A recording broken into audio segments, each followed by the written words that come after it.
مثلا حیوان اور انسان میں کیا فرق ہے؟ بیل ہے کولو چلا رہا ہے، مشقت تو وہ بھی کر رہا ہے. بار برداری کا اونٹ ہے، بوجھ ڈھو رہا ہے ادھر سے ادھر تک، محنت تو وہ بھی کر رہا ہے. انسان محنت بھی کرتا ہے، مزید اس کو رنج اور غم جو صاف تھا اس کو پیش آتا ہے. بیل کو پتا بھی نہیں ہوگا میری کو اولاد بھی ہے، نسل بھی ہے، وہ کوئی بیمار ہے، کس حال میں ہے. گائے کو بھی اپنے بچے کی خبر ہوگی، وہ چھوٹا سا جب ہے دودھ پیتا ہے، اس کے بعد اسے کیا پتا وہ کہاں گیا کہاں نہیں ہے. انسان کو جو تکلیفیں جھیلنی پڑتی ہیں، جو غم جھیل، وہ حیوان کے لیے نہیں ہے، یہ انسان کے لیے. اسی لیے کہا غالب نے کہ قید حیات و بند غم اصل میں دونوں ایک ہیں. موت سے پہلے آدمی غم سے نجات پائے کیوں؟ تو یہ مشقت اور غم دونوں کو شامل کر لیجئے. انسان کا معاملہ حیوان سے بدتر ہے اس وجہ سے. کبھی کسی بیل کو اونٹ کو وہ صدمہ نہیں ہوا ہوگا کہ بیٹا نے سینے تان کر کہا ابا جان آپ چھوڑیے، آپ کیا باتیں کرتے ہیں، آپ تب کیا دوسری باتیں کرتے ہیں. اب زمانے کا رنگ بدل گیا. وہ جو بوڑھے باپ کو جو اس وقت صدمہ پہنچتا ہے، یہی ہے وہ جس پر میں نے اپنی جوانی کھپائی ہے، جس میں میں نے اپنے آپ کو انویسٹ کیا ہے. آج یہ میرے سامنے کھڑا ہو کر کیا کہہ رہا ہے؟ اور یہ تو میں نے بڑی ہلکی مثال دی ہے. گالیاں دینے والے بھی ہیں، ماں باپ کو قتل کرنے والے بھی ہیں. مرتا نہیں ہے بڈھا، یہ مرے تو مجھے یہ ساری جائیداد ملے اور مجھے آزادی حاصل ہو. یہ غم جو ہے، یہ معاملہ اس سورہ مبارکہ میں آیا ہے. لقد خلقنا الانسان فی کبد، ہم نے انسان کو مشقت ہی میں بنایا. یہ اس کا مقدر ہے. ہر انسان قسمیں کیا کھائیں، لا اقسم بہذا البلد، مکہ شہر، اس لیے کہ وہاں معیشت بڑی مشکل تھی. بے آب و گیا وادی میں رہنا کوئی آسان کام تھا. ربنا انی اسکنت من ذریتی بواد غیر ذی زرع عند بیتک المحرم، بڑی مشقت والی زندگی. اور اے نبی انت حل بہذا، آپ کو حلال ٹھہرا دیا گیا ہے اس شہر کے اندر. یہ دوسری مشقت ہے جو انسان جھیلتا ہے کسی مقصد کے لیے. محمد رسول اللہ دعوت اور تبلیغ ہے، دین کے لیے اللہ کی توحید کا پرچار کر رہے ہیں. کوئی کہتا پاگل ہے، مجنون ہے، دماغ خراب ہو گیا ان کا، شاید کسی جن کا سایہ ہو گیا ہے، کوئی بدروح آ گئی ہے، جھوٹ بول رہے ہیں. کسی سے ڈکٹیشن لے کر آتے ہیں، ہم پر دھونس جماتے ہیں کہ یہ اللہ کی وحی مجھ پر نازل ہوئی ہے. کیا بیت رہا ہے حضور کے قلب مبارک پر؟ انت حل بہذا، یہ دوسری مشقت ہے. زندگی میں کوئی مقصد ہو آپ کا، تو آپ کو تو جو مشقت اب جھیلنی پڑے گی اس مقصد کے لیے، وہ مقصد کوئی سا ہو. ووالد وما ولد، ایک ہے اپنا اکیلے کا پیٹ پالنا، ایک اولاد کی پرورش، وہ اور دکھ 10 گنا مسائل. یہ سارے قسم جو کھائی کس بات پر؟ لقد خلقنا الانسان فی کبد. اسی طرح سورۃ الانشقاق، کیونکہ میں نے یہ بارہا ایک بات بیان کی، قرآن مجید میں اہم مضامین 2 جگہ ضرور ہوتے ہیں. اذا السماء انشقت، جب آسمان پھٹ جائے، وَأَذِنَتْ لِرَبِّهَا وَحُقَّتْ، اس لیے کہ اللہ کا حکم ہوگا، وہ اپنے رب کا حکم سنے گا، اس کی تابعداری کرے گا، اور یہی اس کا مقام. وَإِذَا الْأَرْضُ مُدَّتْ، اور زمین کو کھینچا جائے گا، وَأَلْقَتْ مَا فِيهَا وَتَخَلَّتْ، جو کچھ اس کے اندر ہوگا وہ باہر نکال پھینکے گی اور خالی ہو جائے. ہم بھی اسی کے پیٹ میں سے برآمد ہوں گے. ایک مرتبہ ہماری ولادت ہوئی ہے ماؤں کے پیٹوں سے، دوسری ولادت ہونی ہے اس زمین کے پیٹ سے جب یہ قبریں ہمیں اگل دیں گی. وَأَذِنَتْ لِرَبِّهَا وَحُقَّتْ، یہ حکم ہوگا اسے اس کے پروردگار کا، اسے اپنے رب کے حکم کی پاک ماننا ہے، یہی اس کا مقام ہے. یا ایھا الانسان انک کادح الی ربک کدحا فملاقیہ، اے انسان تجھے مشقت پر مشقت جھیلتے ہوئے، محنت پر محنت کرتے ہوئے ہی آگے بڑھنا ہے، اور پھر اپنے رب کے حضور میں پیش ہونا ہے. یہ اور مصیبت ہے، کسی اونٹ اور کسی بیل سے محاسبہ نہیں ہے. وہاں کیا کر کے لائے، جو مشقت تھی اس دنیا کی تھی، جھیل لی، ختم ہوئے، اب کوئی حساب کتاب تو نہیں. یہ اگلی منزل ہے انسان کی. فملاقی، اپنے رب کے حضور میں حاضری بھی ہے، پھر جب سوال جواب بھی ہوگا.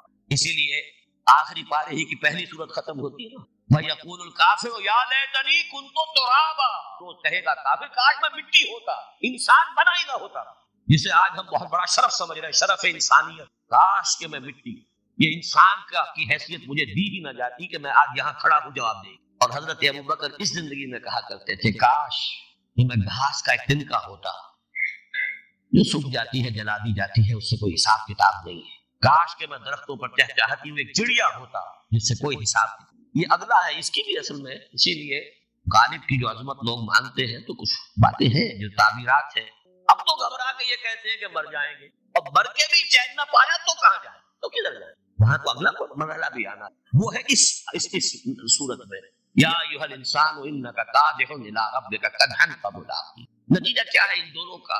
ہر انسان کو محنت اور مشقت کو کرنی ہی ہے. اب مجھے حدیث بھی یاد آ گئی ہے، حضور نے فرمایا کل نفس یغدو فبائع نفسہ وموبقھا وموبقھا. ہر انسان جب صبح آنکھ کھلتی ہے رات کے سونے تک وہ اپنے آپ کو بیچتا ہے. کوئی جسمانی مشقت اپنی بیچ رہا ہے، شام کو 100 روپے لے کر آیا ہے، اس نے اپنی جسمانی محنت بیچی ہے نا. کسی نے اپنی ذہنی محنت، ذہنی صلاحیت بیچی ہے. چاہے وہ ڈاکٹر ہے چاہے انجینئر ہے کوئی اور ہے، وہ اپنی ذہنی صلاحیت بیچ رہا ہے بیٹھا ہوا اپنے کلینک میں اپنے آفس میں، بائع النفسہ اپنے آپ کو بیچتا ہے۔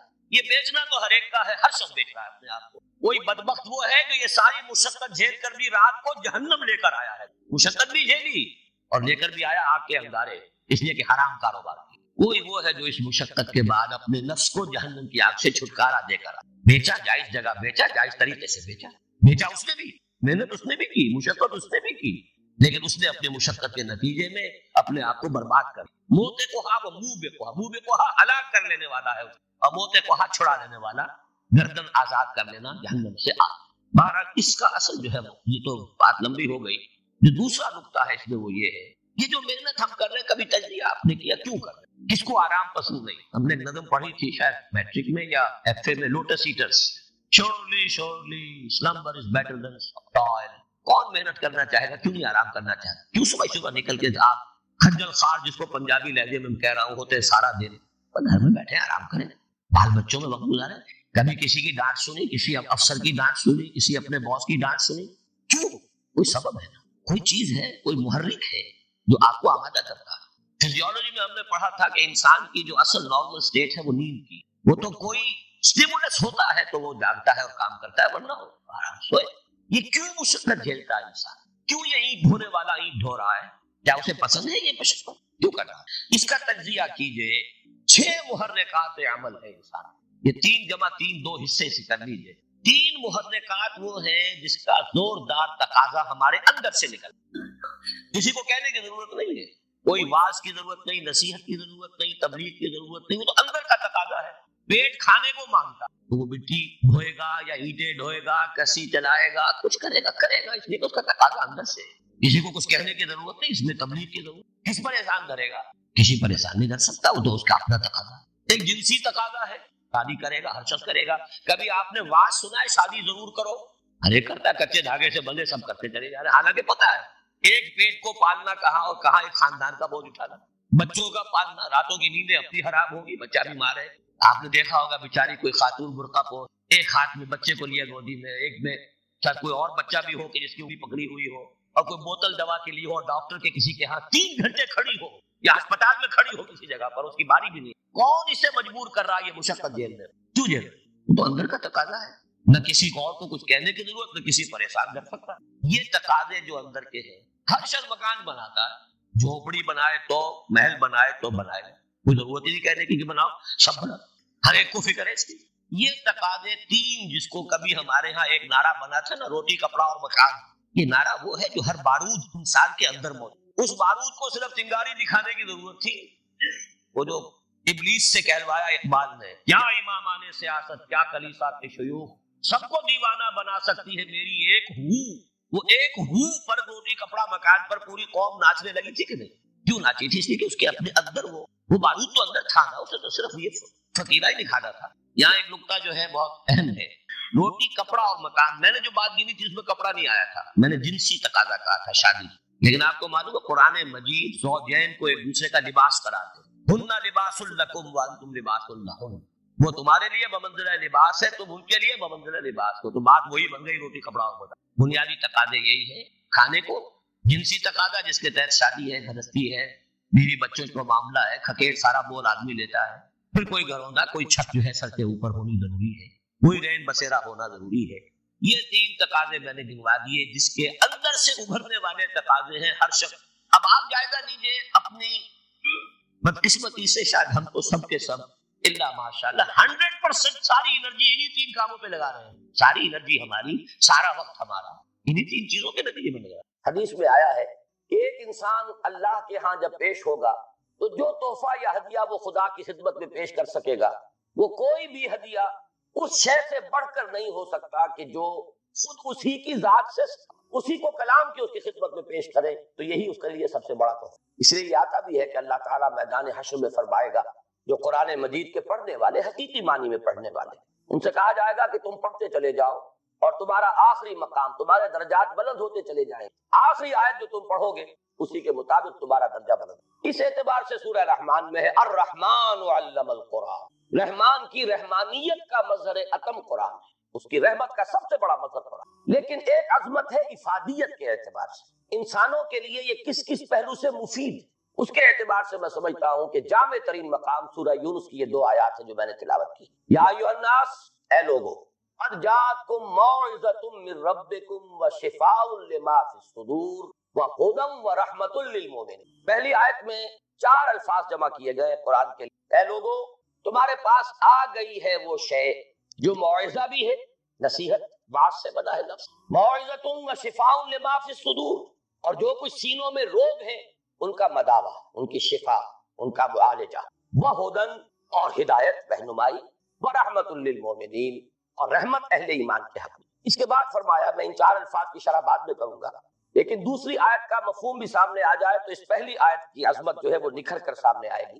قل بفضل اللہ وبرحمتہ، اے نبی ان سے کہہ دیجئے یہ اللہ تعالیٰ کے فضل اور اس کی رحمت کا مظہر ہے کہ اس نے یہ کلام نازل. فبذالک فلیفرحوا، تو چاہیے کہ اس پر خوشیاں منائیں، جشن منائیں کہ اللہ کا یہ فضل اور اللہ کی یہ رحمت ہمارے شامل حال ہوئی، ہمیں عطا ہوئی. ہوا خیر مما یجمعون، یہ ان تمام چیزوں سے زیادہ قیمتی اور بہتر ہے جو یہ جمع کرتے ہیں، دولت، مال و اسباب، آسائشوں کا ساز و سامان، راحت کی مختلف چیزیں جو بھی انسان جمع کرتا ہے.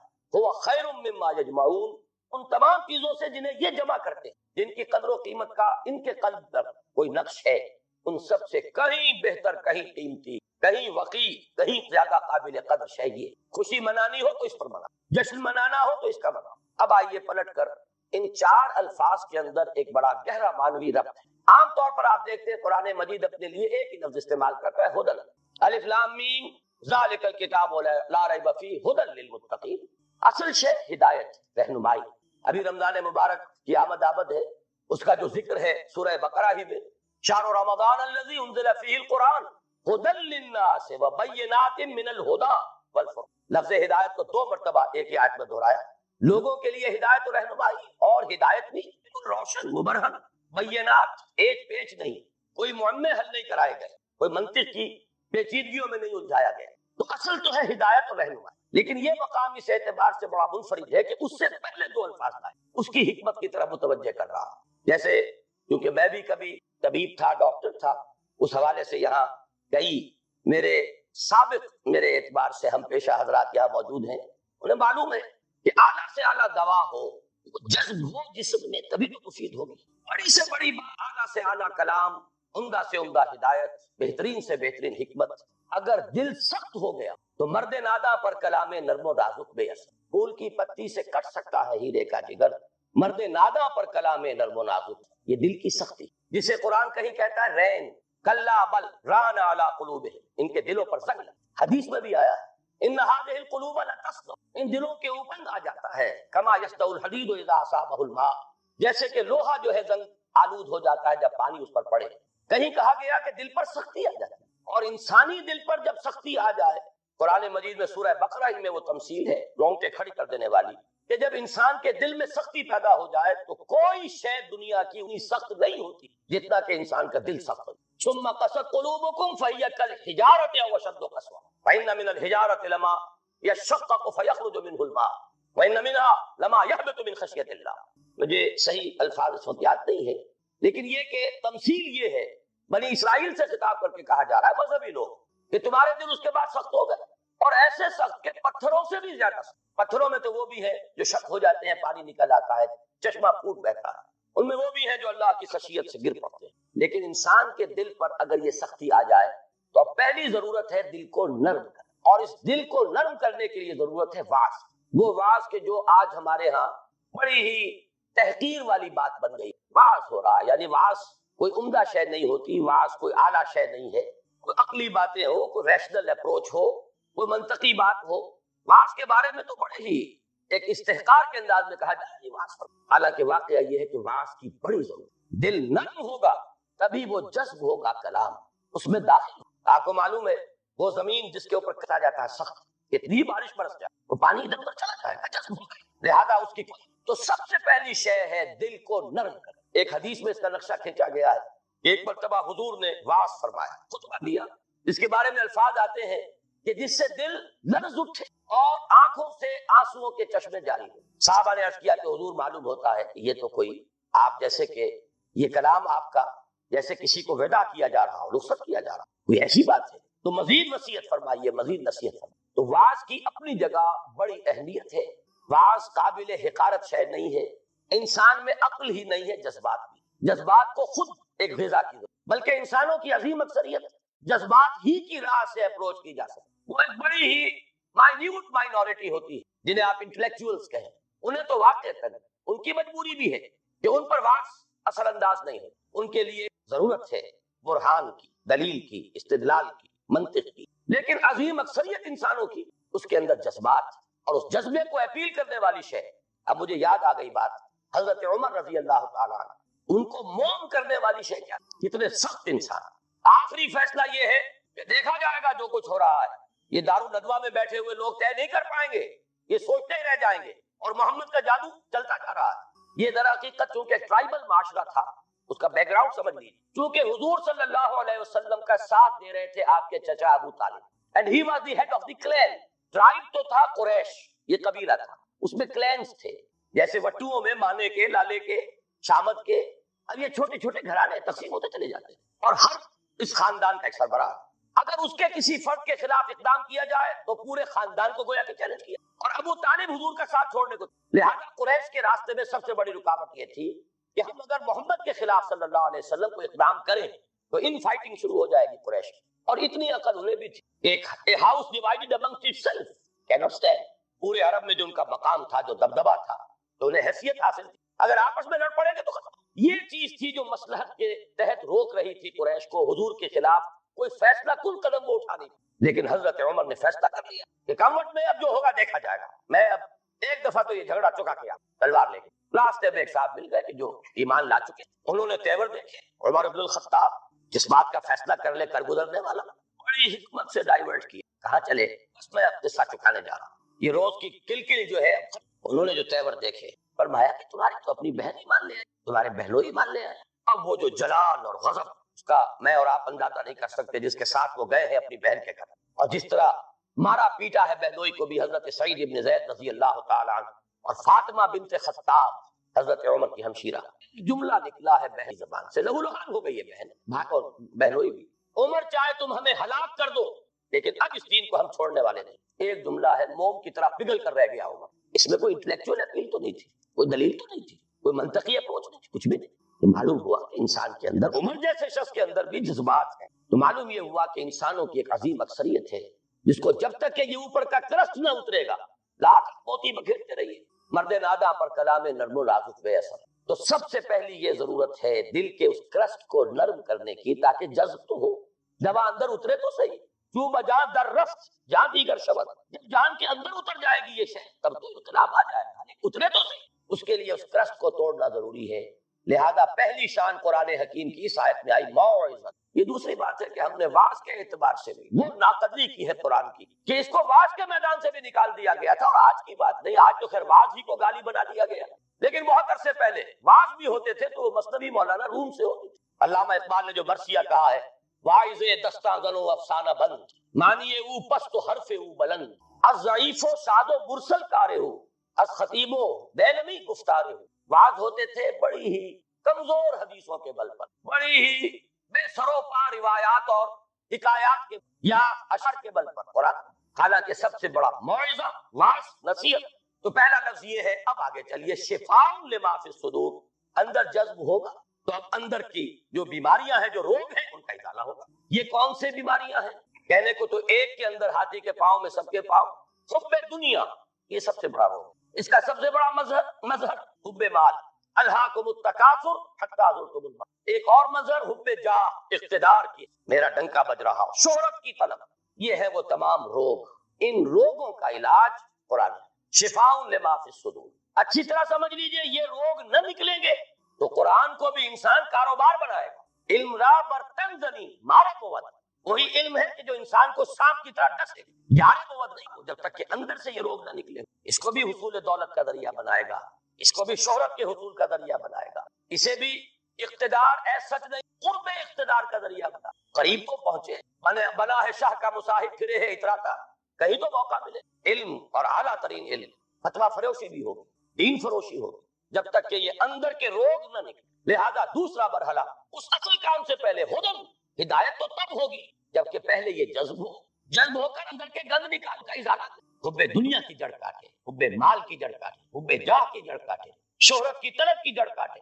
اگر یہ جڑیں رہ گئیں تو یہ علم، جیسا کہ میں نے عرض کیا، مفید نہیں، الٹا مضر، یہ اسی دنیا کے کمانے کا ذریعہ۔ اس کے بعد اگر یہ ازالہ ہو گیا، یہ تنقیہ ہو گیا، اب ہے ہدم و رحمت اللہ، اب یہ ہدایت ہے، اور ہدایت یہ ہے ایک ٹوٹل ہیومن پرسنالٹی کے لیے ہدایت، اس کے فکر کے لیے بھی ہدایت ہے، اس کے لیے ایک نظام زندگی کے اعتبار سے بھی ہدایت ہے، اس کے لیے انفرادی لائے عمل کے اعتبار سے بھی ہدایت ہے، مکمل انسان کی ہدایت ہر سطح پر، ہر لیول۔ اب یہ ہدایت مفید ہوگی، یہی وجہ میں نے عرض کیا نا کہ باقی سب جگہ آپ کو ہدایت کا لفظ ملتا ہے، لیکن یہاں یا ایھا الناس قد جاءتکم موعظۃ من وشفاء لما فی الصدور وہدی ورحمۃ للمؤمنین۔ اب یہ ہدایت مفید ہوگی اور یہ ہدایت اب رحمت کا ذریعہ بنے گی، دنیا میں ہدایت، آخرت میں رحمت۔ یہ چار الفاظ ہیں جو یہاں جمع کیے گئے، اور اس کے بعد فرمایا قل بفضل اللہ وبرحمتہ، اے نبی ان سے کہہ دیجیے یہ اللہ کے فضل، اس کے کرم، اس کی جود و سخا، اس کی رحمت، صرف رحمت نہیں، اس کی رحمانیت کا مظہر عتم، فبذالک فلیفرحوا۔ فرح کا لفظ عام طور پر اچھے سینس میں نہیں آیا ہے، فرح ایسی کیفیت کو کہتے ہیں جبکہ انسان کسی شے پر خوشی سے پھولا نہ سما رہا۔ یہ فے سے شروع ہونے والے اکثر الفاظ جو ہیں وہ پھٹنے اور پھاڑنے کے مفہوم میں آتے ہیں، فرق، فلق، یہ تمام الفاظ جو ہیں، فرح آدمی خوشی سے پڑ رہا، جامے سے باہر ہو رہا، پھولے نہیں سما رہا، اس لیے یہ اچھے سینس میں۔ لیکن یہاں فرمایا اگر خوشیاں منانی ہی ہے، اترانا ہی ہے، بنا ہے شاہ کا مصاحب پھرے ہے اتراتا، اترانا ہے تو اس پر اتراؤ، جشن منانا ہو تو اس کا مناؤ، خوشیاں منانی ہو تو اس پر مناؤ۔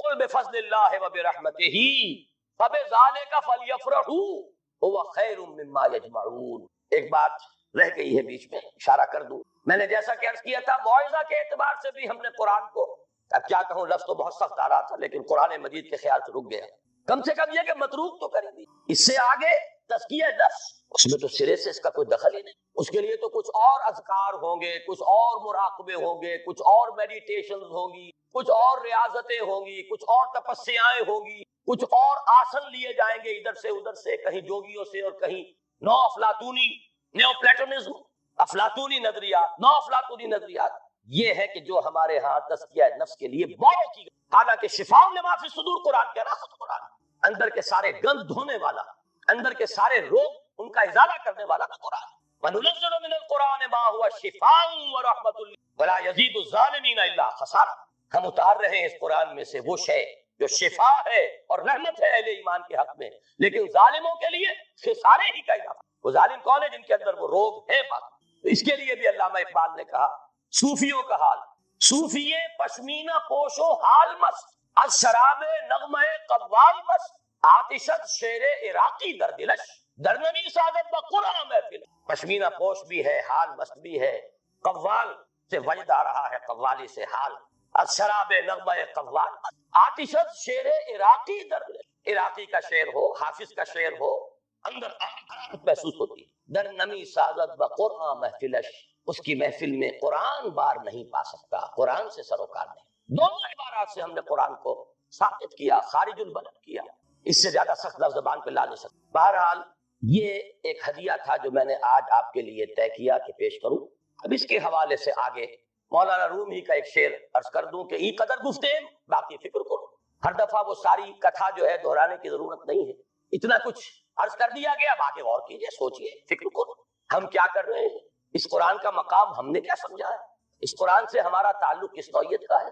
بہائے آتش ترا کار جزی نیست کہ از یاسین او آسام امیر۔ اس قرآن کی آیات سے تمہارا یہی سمجھ کہ عالم نظام میں سورہ یاسین سنا جان آسانی سے چل جائے، مشکل جو ہے مرحلہ آسان ہے۔ یہ صرف ایصال ثواب یا حصول ثواب کا ایک اعلیٰ مقام۔ کیا کر رہے ہیں اس قرآن کے ساتھ، اس کی قدر و قیمت کا کیا اندازہ ہم نے۔ بہرحال جو بھی ربع صدی لگائی ہے آپ کے شہر لاہور میں، سن 65 میں منتقل ہوا تھا، 90 آ گیا، اب تو ربع صدی میں تو کوئی کمی نہیں ہے۔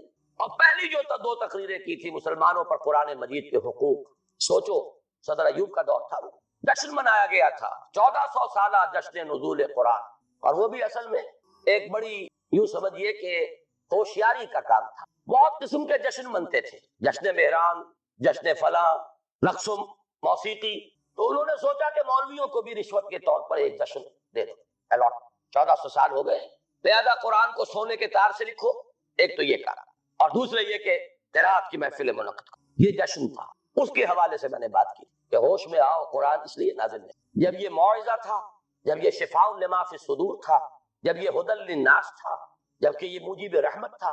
پورا قرآن بھی لوگوں کے پاس نہیں، کہیں پرزوں پہ لکھی ہوئی صورتیں، کہیں اونٹ کے شانے کی ہڈی پر اسکیپولا پر لکھی ہوئی کوئی صورت، شاذ کسی کو کاغذ دستیاب ہو، کہیں مابین الدفتین تو قرآن تھا ہی نہیں، وہ تو حضرت ابوبکر نے کیا، حضور کے زمانے میں سینوں میں جمع ہو گیا تھا۔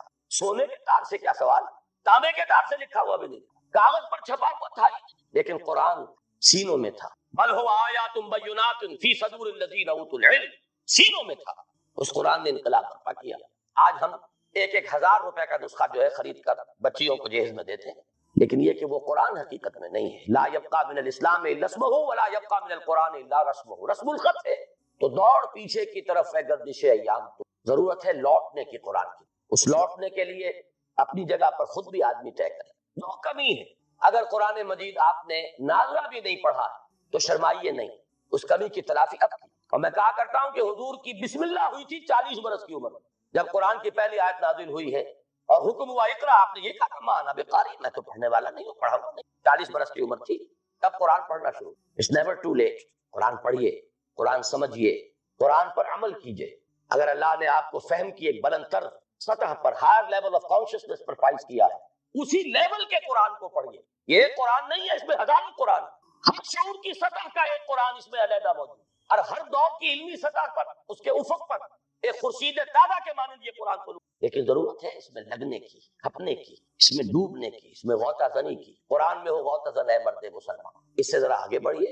اللہ نے دولت دی ہے، لگائیے اس کا، اور اللہ نے اولاد دی ہے جو سب سے بڑا ایسٹ ہے، جو اصل صدقہ جاریہ ہے، تو لگائیے اس کام میں۔ ابھی میرے ایک بڑے عزیز دوست، بڑی قدر ہے میری نگاہ میں ان کی، ایئر فورس میں بڑے اونچے مقام پر ہیں، وہ فرما رہے تھے کہ میں نے اپنے بعض عزیزوں سے یہ کہا کہ قرآن کالج میں بچوں کو داخل کر، لیکن معلوم ہوا کہ آپ کے ہاں تو وہ اردو میں کیا، اب اونچی سوسائٹی وہ تو اردو میڈیم میں اپنے بچے کو، آپ کوشش کریں کہ ٹھیک ہے، سوچیں گے، بات سمجھ لیجئے کہ قرآن کالج آپ کے معاشرے کی ان ضرورتوں کو پورا کرنے کے لیے، قرآن کالج ان دیوانوں کے لیے جو طے کر لیں کہ ہمارا مطلوب و مقصود دنیا